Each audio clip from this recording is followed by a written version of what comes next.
चला, DMTच्या शेवटच्या ऑनलाईन सेशनमध्ये तुमचं सर्वांचं स्वागत. आपण लास्ट टॉपिक बघणार आहोत, स्पेशल पर्पज ट्रान्सफॉर्मर. याच्यामध्ये 5च टाईपचे ट्रान्सफॉर्मर आहे आणि या 5 टाईपमध्ये याच्यावर एक कंपल्सरी 4 मार्काचा क्वेश्चन असतो, याच्यावर एक 2 मार्काचा क्वेश्चन असतो किंवा कधी कधी 4 मार्काचा सुद्धा देतात. याच्यावर 2 मार्काचा क्वेश्चन असतो किंवा याचे ॲप्लिकेशन वगैरे विचारतात. त्याच्यानंतर वेल्डिंग ट्रान्सफॉर्मरवर कन्सेप्ट वाईज 4 मार्काचा क्वेश्चन असतो, पल्स ट्रान्सफॉर्मर 2 मार्काचा क्वेश्चन असतो.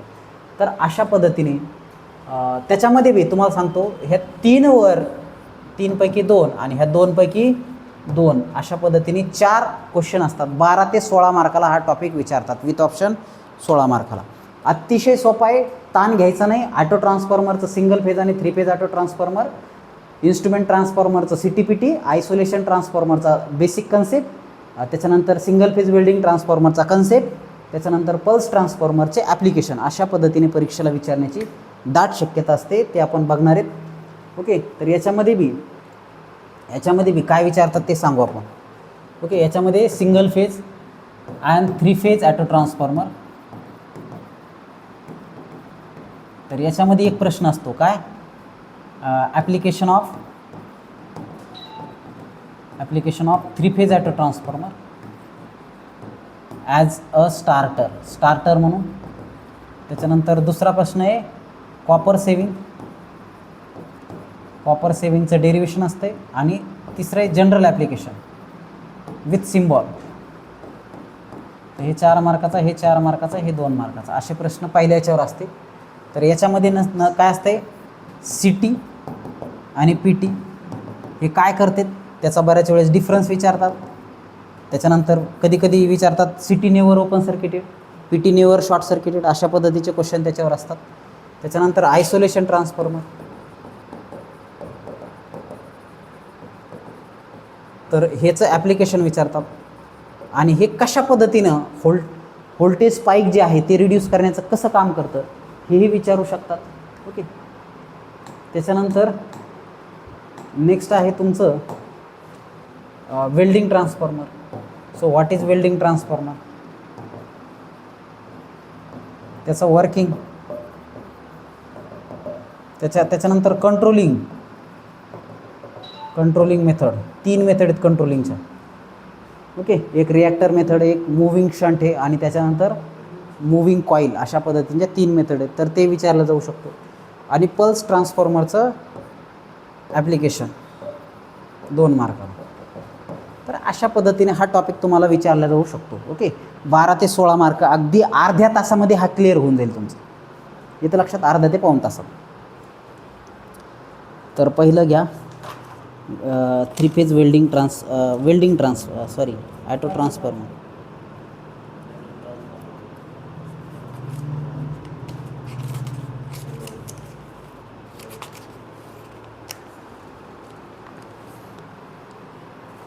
दोन मार्काला विचारतात, हा चिल्लर आहे. सिंगल फेज ऑटो ट्रान्सफॉर्मर, तर हे ट्रान्सफॉर्मर आहे. त्याच्यामध्ये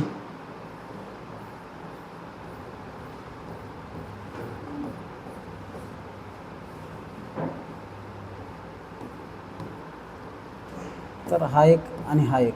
तर हा काय, व्हेरिएबल टर्मिनल. तर याचा सिम्बॉल कसा असतो, अशा पद्धतीने. तर याला आपण काय म्हणतो, auto transformer, variable terminal, fix terminal.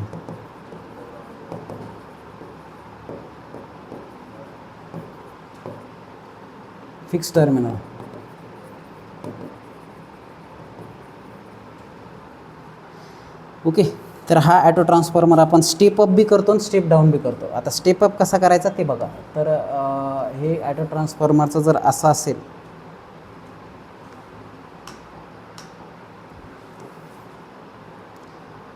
हा पहिले तर आपण स्टेप डाऊन घेऊ.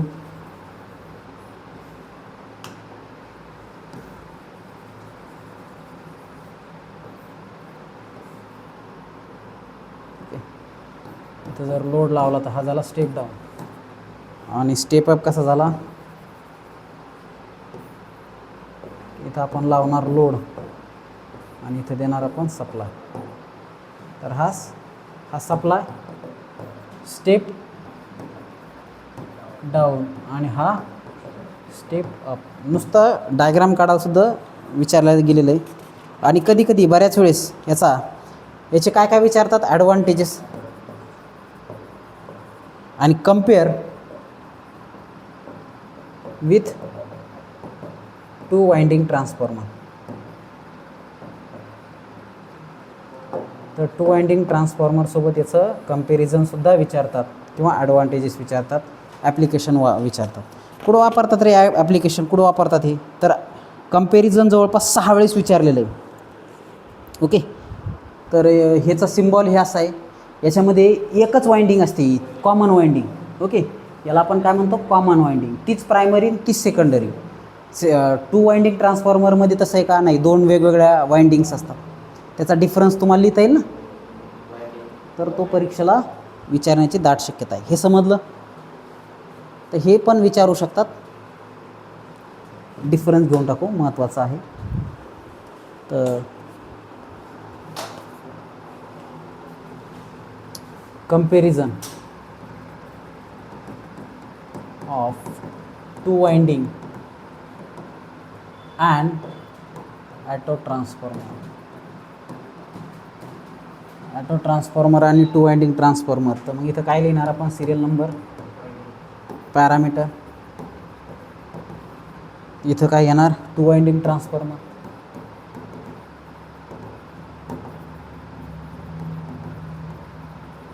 इथे घेणार ॲटो ट्रान्सफॉर्मर.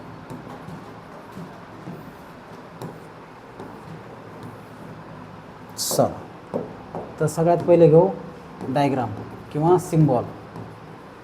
तर 2 वाइंडिंग ट्रान्सफॉर्मरचा सिम्बॉल असा, आठवते? आणि वेल्डिंग ट्रान्सफॉर्मरचा सिम्बॉल असा, आठवते? त्याच्यानंतर इथं वाइंडिंग, इथं 2, इथं 1. त्याच्यानंतर तिसरं कूलिंग, इथं बेटर, नॉट बेटर, डिफिकल्ट म्हणू आपण. Common winding, not, yes, presence of common winding म्हणू शकतो आपण. त्याच्यानंतर 5वं इलेक्ट्रिकल आयसोलेशन, यस, नो. 6वं efficiency,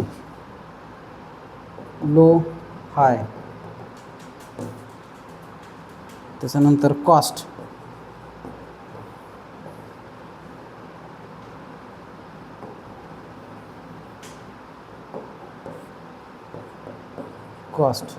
low, sorry, low high उलट झालं का, हाय लो असं काढायचं आहे. लो म्हणजे हाय बी वाटलं पाहिजे ते.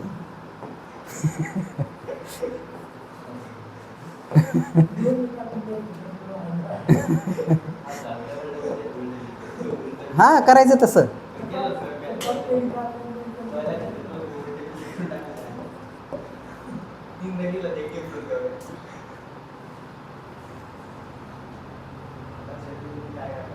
Copper saving, present, sorry absent, not present करतो आणि प्रेझेंट. इथं कॉपर सेविंग होते का? नाही. आणि इथं कॉपर सेविंग होते. तर हा प्रश्न 6-7 वेळेस विचारलेला आहे. अति महत्त्वाच्या प्रश्नापैकी एक प्रश्न आहे, म्हणून तुम्हाला हा घेऊन टाकला मी. ओके. त्याचबरोबरचा 3 फेज ॲटो ट्रान्सफॉर्मरचा एक प्रश्नसुद्धा महत्त्वाचा आहे, त्याचा सिम्बॉल काढून घेतो मी. 3 फेज ॲटो ट्रान्सफॉर्मर. तर हे 3 फेज ॲटो ट्रान्सफॉर्मर आहे.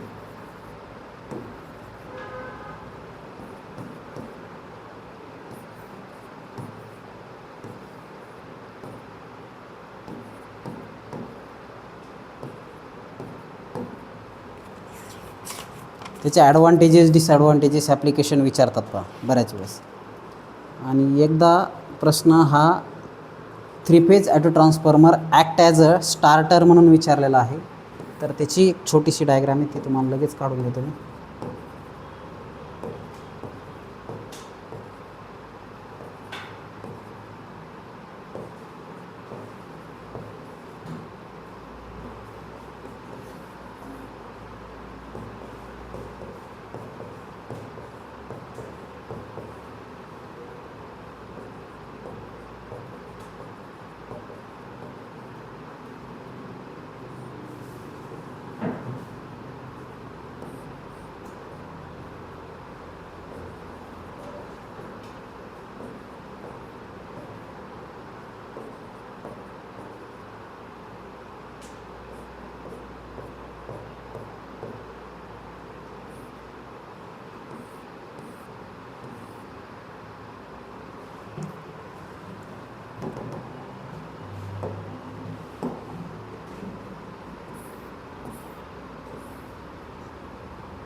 तर इथं आपण काय करत असतो, एक हँडल असतं, ते हँडल थ्रू त्याला हँडल असतं. स्टार्टिंगला आपण काय करतो, ॲटो ट्रान्सफॉर्मर लावतो. तर हे ॲटो ट्रान्सफॉर्मरचा सिम्बॉल दिसतो ना तुम्हाला, हे स्टार्टला लावतो आपण. कुठं लावतो, स्टार्टला. आणि रनला काय करतो, डायरेक्ट आपण 3 फेज सप्लाय मोटरला देऊन टाकतो. तर ही 3 फेज ॲटो ट्रान्सफॉर्मरची काय स्टार्टरची डायग्राम आहे. तर सुरुवातीला हे ॲटो ट्रान्सफॉर्मर कनेक्ट असतो. ॲटो ट्रान्सफॉर्मर थ्रू आपण हळूहळू सप्लाय देतो आणि एकदा का मोटरने स्पीड पकडली तर मग फुल सप्लाय द्यायचा. तर ही स्टार्ट पोझिशन, ही रन पोझिशन, आणि ही डायरेक्ट 3 फेज सप्लाय मोटरला. तर हे अशा पद्धतीने 3 फेज सप्लाय, आणि हे अशा पद्धतीने वर गेलं स्टार, खाली आलं, वर गेलं ॲटो ट्रान्सफॉर्मर, खाली आलं डायरेक्ट सप्लाय. अशा पद्धतीनं 3 फेज ॲटो ट्रान्सफॉर्मरचं ॲप्लिकेशनसुद्धा परीक्षेला विचारलं जाऊ शकतं. तर हे परीक्षेला उद्या येणार आहे बरं का. जर नाही आलं तर काय करायचं आहे तुम्हाला माहिती आहे, त्या कामाला तुम्ही आता बऱ्यापैकी पक्के झाले. नेक्स्ट आहे इन्स्ट्रुमेंट ट्रान्सफॉर्मर.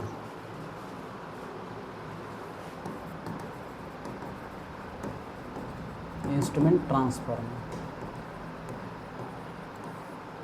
तर पहिलं इन्स्ट्रुमेंट ट्रान्सफॉर्मर म्हणजे काय, सिटी, आणि दुसरं पीटी. तर हे सिटी बऱ्याच वेळेस परीक्षेला विचारलं. सिटीचे डायग्राम,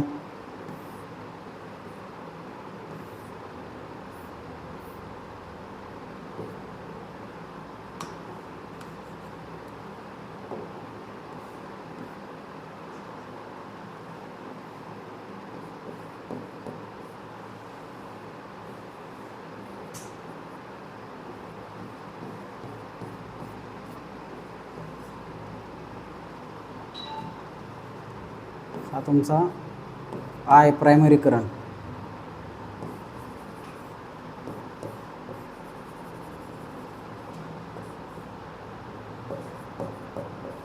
इट वर्क ऑन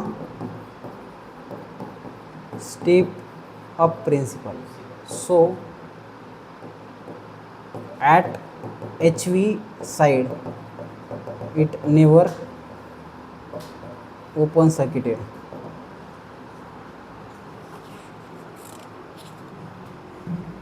त्याच्यानंतर PT, potential transformer.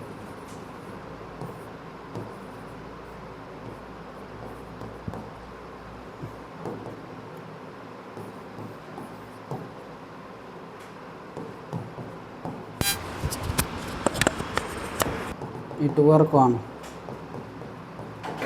step down principle. It never short circuited as high voltage is there. Okay, high voltage असल्यामुळं हे आपण कधीही शॉर्ट सर्किट करत नाही. हे ते शॉर्ट सर्किट करत नाही, हे ओपन सर्किट करत नाही. तर बघा, हे CT म्हणजे काय, करंट ट्रान्सफॉर्मर. ओके, हे काय करतं, करंट मोजतं, करंट मेजरमेंटचं काम करतं. हे काय आहे, पोटेन्शियल ट्रान्सफॉर्मर.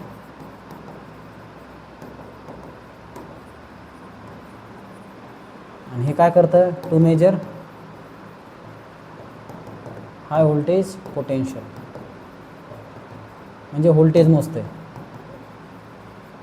येतं लक्षात. तर हे मोजते व्होल्टेज, हे मोजते करंट. ते CTPT समजलं. याचा डिफरन्ससुद्धा विचारतात परीक्षेमध्ये. याचा प्रश्न 2 किंवा 4 मार्काला विचारतील. तर 2 मार्काला हा प्रश्न ॲप्लिकेशन ऑफ CTPT जवळपास 7-8 वेळेस विचारलेला आहे. डिफरन्स 1-2 वेळेस विचारलेला आहे. आणि CT नेवर ओपन सर्किटेड पण विचारलेला आहे. तर हा 2 मार्काला येणार म्हणजे येणारच. ओके, अतिशय महत्त्वाच्या प्रश्नापैकी एक आहे. त्याच्यानंतर हे व्होल्टेज कसं मोजतं आहे असा प्रश्न आहे. CT आणि PTने व्होल्टेज आणि पोटेन्शियल कसं मोजायचं.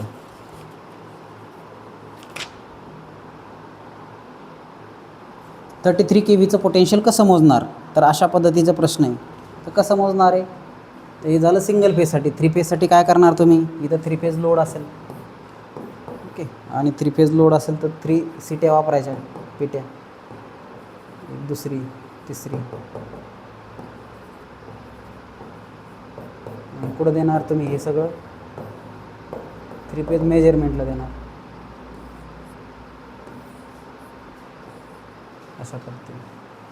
ओके, नेक्स्ट वेल्डिंग, हे समजलं ना तुम्हाला. Next welding transformer.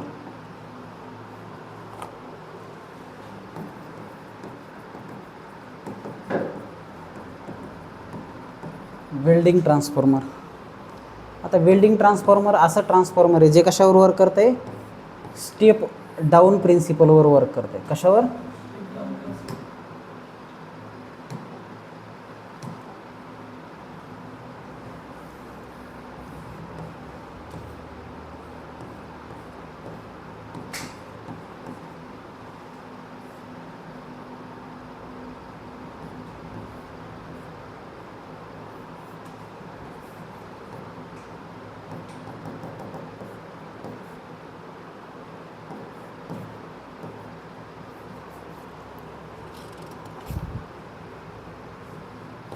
Electrode, arc, job,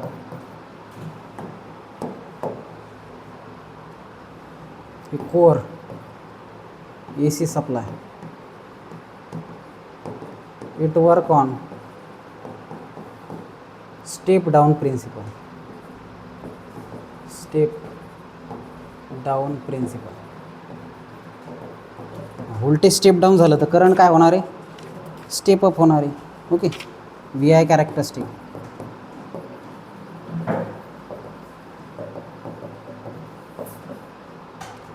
पहा इथं येईल तुमचं V आणि इथं आहे तो ऑपरेटिंग पॉईंट जो आहे. To develop torque, arc develop करायला खूप जास्त व्होल्टेज लागेल. आर्क डेव्हलप करायला जास्त व्होल्टेज लागेल, पण आर्क मेंटेन करायला कमी व्होल्टेज लागेल. म्हणून वेल्डिंग करताना सुरुवातीला व्होल्टेज जास्त येईल, परंतु एकदा का आर्क तयार झाली की व्होल्टेज कमी येईल. ओके, तर हे तर पहिले तर स्टेप डाऊनवर वर्क करतं आहे. म्हणजे आपण समजा 230 व्होल्ट जर दिला तर इकडं काय येईल, 23 व्होल्ट येईल. आणि इथं करंट जर 10 एम्पियर असेल तर इकडं 100 एम्पियरचा करंट येईल. म्हणजे करंट काय होईल, स्टेपअप होईल. आणि असा स्टेपअप झालेला करंट मटेरियलला मेल्ट करायला काम येईल. आणि मेल्ट केलं की मग वेल्डिंग करायला सोपं जाईल, वेल्ड होऊन जाईल. ओके, तर फीचर ऑफ वेल्डिंग ट्रान्सफॉर्मर 2-4 वेळेस विचारलेलं आहे. फीचर काय रे, 230 volt. Okay, feature of welding transformer. तर काय, इनपुट व्होल्टेज किती, 230 व्होल्ट. आउटपुट 17 ते 45 व्होल्ट. त्याच्यानंतर फ्रिक्वेन्सी 50 हर्ट्ज. आउटपुट करंट 55 ते 600 ampere. Type step down, rating 16 ते 34 kVA, नंबर ऑफ फेज किती रे, सिंगल फेजचंच असतं आहे, आणि फॅन कुलिंग कोणती, फॅनवाली. तर अशा पद्धतीने हे स्पेसिफिकेशनसुद्धा बघा जवळपास 6-7 वेळेस हे स्पेसिफिकेशनच विचारलेलं आहे. त्याच्यामुळे हे सुद्धा 2 मार्काला विचारला जाऊ शकतो. आणि परत एक क्वेश्चन असेल काय, compare welding transformer and 2 winding transformer. 2 winding transformer, welding transformer आणि 2 वाइंडिंग ट्रान्सफॉर्मरचा डिफरन्ससुद्धा परीक्षेला विचारला जाऊ शकतो. येते लक्षात. तर हे परीक्षेला येणार बरं का 4 मार्काला. Next isolation transformer. Isolation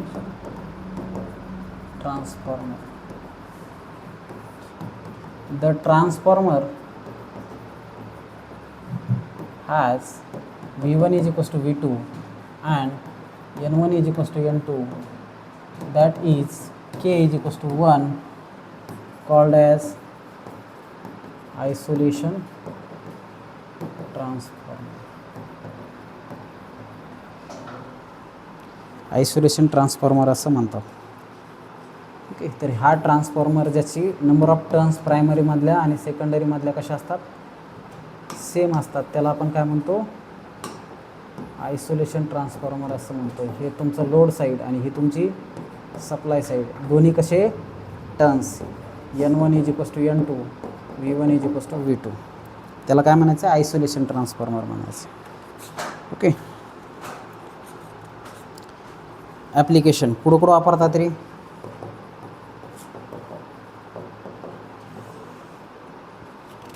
application कुठं वापरतात, डिस्कनेक्शनसाठी, disconnect the supply connect disconnect करण्यासाठी, रिड्यूस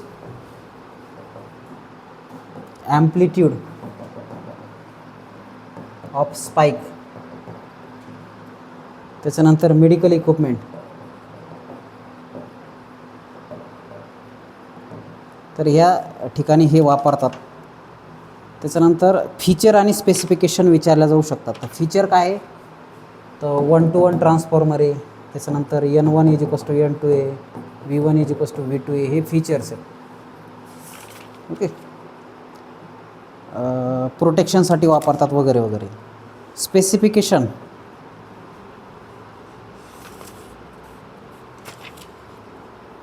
ओके, ॲप्लिकेशन बऱ्याच वेळेस विचारलेले आहेत परीक्षेमध्ये. तर कशा पद्धतीने हे स्पीक कमी करतात, तर याचं एक उदाहरण तुम्हाला इथे देतो. अशा पद्धतीने जर हे असेल, वेवफॉर्म असेल आणि त्याला जर अशा पद्धतीने स्पाइक डेव्हलप झालेला असेल, तर ते स्पाइक कमी करण्यासाठी याचा वापर होतो.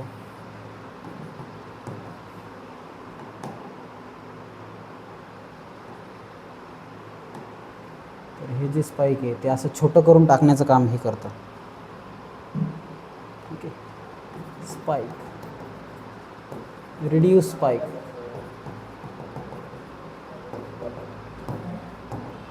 तर हे वेल्डिंग आयसोलेशन ट्रान्सफॉर्मर काय करतं, हे व्होल्टेज स्पाइक जे आहे, व्होल्टेज हे कमी करतं आहे, म्हणून याला मेडिकल ॲप्लिकेशनला वापरतात किंवा डिस्कनेक्शनसाठी वापरतात. तर अतिशय महत्त्वाचं फीचर आहे.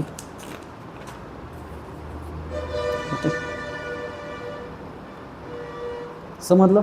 चला, लास्ट आहे pulse transformer. Pulse transformer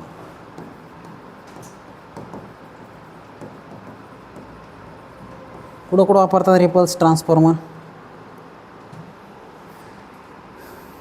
it is a special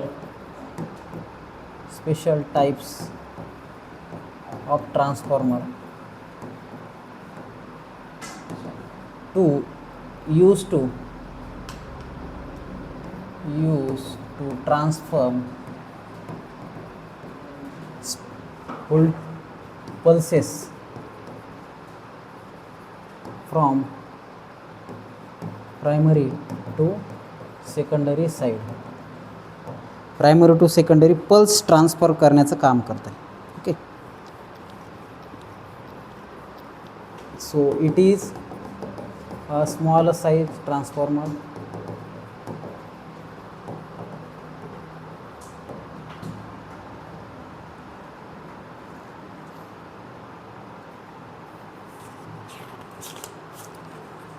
हे ॲप्लिकेशनच विचारता याचं पल्स ट्रान्सफर करण्याचं काम करतं आहे. ते पहा, हे एक हे आहे पल्स आहे, तर त्या पल्सला आपण इनपुट पल्स आहे त्याला आउटपुट पल्समध्ये कन्वर्ट केलं आहे. तरी कशी येईल, अशा पद्धतीने इनपुट आउटपुट. जर फ्रिक्वेन्सी जास्त असेल तर काय होईल,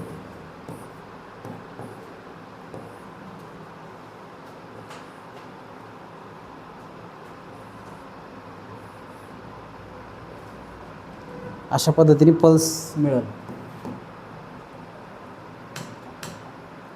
इनपुट आउटपुट, नॉर्मल फ्रिक्वेन्सी,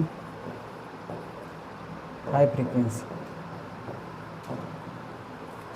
तर हे पल्स ट्रान्सफॉर्मर. ओके, काय काय ॲडव्हान्टेजेस आहेत याचे, पहिले ते ॲप्लिकेशन पाहू. ॲप्लिकेशन हे विचारतात बरं का, म्हणून ते घेतो आहे.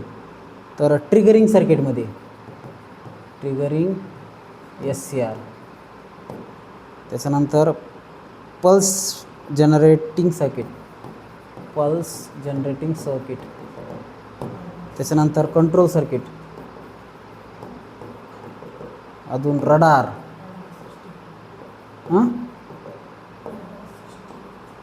Microwave, isolation transformer ETC. Advantages काय, लॉंग लाईफ, लेस पॉवर कन्झम्पशन, स्मॉल साईज, लेस डिस्टॉर्शन. तर हे सगळे फायदे असल्यामुळे पल्स ट्रान्सफॉर्मरसुद्धा बऱ्यापैकी विचारतात. आणि हे याचं ॲप्लिकेशनच विचारतात, काय असतं, what is pulse transformer, what are the application. आणि 2च मार्काचे याच्यावर क्वेश्चन असेल. ओके, आणि तो पण कशावर असेल, ॲप्लिकेशनवर. तो पण कशावर असेल, ॲडव्हान्टेजेस आणि ॲप्लिकेशनवरच असेल. ठीक आहे, तर इथं आपला हा लास्ट टॉपिकसुद्धा संपला. याचा आपण थोडक्यात रिवाईज करू, म्हणजे कोणकोणते प्रश्न येणार आहे. तर pulse transformer 2 mark, isolation transformer 2 mark, -4 mark. त्याच्यानंतर वेल्डिंग ट्रान्सफॉर्मर 4 मार्क किंवा 2 मार्क, जर डिफरन्स विचारला 2च मार्क. ओके, याच्यावर एक. आणि त्याच्यानंतर महत्त्वाचे 2 प्रश्न आहेत. तर त्यातला पहिला प्रश्न कोणता, ॲटो ट्रान्सफॉर्मर, आणि दुसरा ॲटो ट्रान्सफॉर्मरचा डिफरन्ससुद्धा विचारला जाऊ शकतो. ओके, 2 मार्क किंवा 4 मार्क. त्याच्यानंतर इन्स्ट्रुमेंट ट्रान्सफॉर्मर,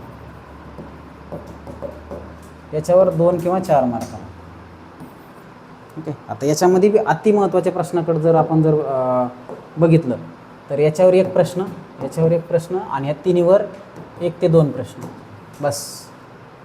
त्याच्यानंतर एक कॉपर सेव्हिंगचं डेरिव्हेशन आहे.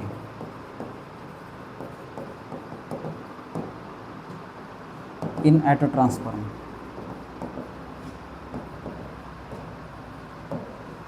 ते करून ठेवा, एखाद्या वेळेस विचारलं जाऊ शकतं. मला नाही वाटत ह्या वेळेसच येईल म्हणून.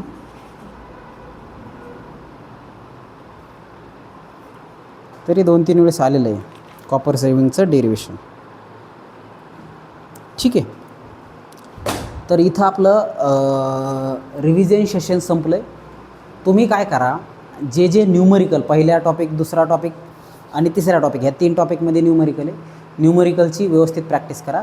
न्यूमरिकल जास्त मार्काला विचारला जाणार नाही. तुम्हाला आश्चर्याचा धक्का बसेल की उद्या फक्त 24 ते 28 मार्काचेच न्यूमरिकल विचारतील, बाकी सगळी थिअरी असणार आहे. ओके, उद्या कमी न्यूमरिकल असणार आहे. ते बी थर्ड टॉपिकवर जास्त न्यूमरिकल आहे, सेकंड टॉपिकवर एकच न्यूमरिकल येईल, फर्स्ट टॉपिकवर डेरिवेशन किंवा न्यूमरिकल, EMF इक्वेशनचं डेरिवेशन किंवा न्यूमरिकल एक, सेकंड टॉपिकवर एक न्यूमरिकल, ते बी स्पीड कंट्रोलचा, ते बी 3 न्यूमरिकल सांगणार मी, त्या 3पैकीच एक येणार आहे. त्यातले बी गेस पेपरचे करा, बस तुम्हाला आधीच सांगतो, गेस पेपरचे न्यूमरिकल करा, त्याच टाईपचा न्यूमरिकल येईल. थर्ड टॉपिकचे न्यूमरिकलची प्रॅक्टिस आपण घेतली, त्याच्यावर पण 3च न्यूमरिकल विचारते. ओके, त्याच्यामुळं जास्त न्यूमरिकलच्या मागं लागू नका, करा न्यूमरिकल. डेरिवेशन 3 डेरिवेशन आहेत, तर 3पैकी 2 डेरिवेशन परीक्षेला विचारतील. ओके, तर एक तर condition of maximum torque, condition of maximum efficiency, त्याच्यानंतर EMF इक्वेशन ऑफ जनरेटर आणि EMF इक्वेशन ऑफ ट्रान्सफॉर्मर, हे करा. ठीक आहे, तर तुम्हाला परीक्षेसाठी खूप खूप शुभेच्छा. चांगली तयारी करा आणि उत्तुंग यश मिळवा. पुन्हा एकदा सांगतो, कालचा पेपर परीक्षेमध्ये जवळपास 97 मार्काचा विचारला आहे 104 पैकी, आणि आजचा पेपरसुद्धा जर व्यवस्थित जर तुम्ही गेस पेपरची तयारी केली तर 70 पैकी 70 मार्क तुम्ही घेऊ शकतात. फक्त चांगल्या इमानदारीने तुम्ही अभ्यास करा. क्वेश्चन फिरून जरी विचारला तरी तो तुम्हाला लिहून काढता आला पाहिजे. त्यासाठी आपल्या यूट्यूब चॅनलला सबस्क्राईब करा. त्यामध्ये आपण प्लेलिस्ट टाकलेली आहे.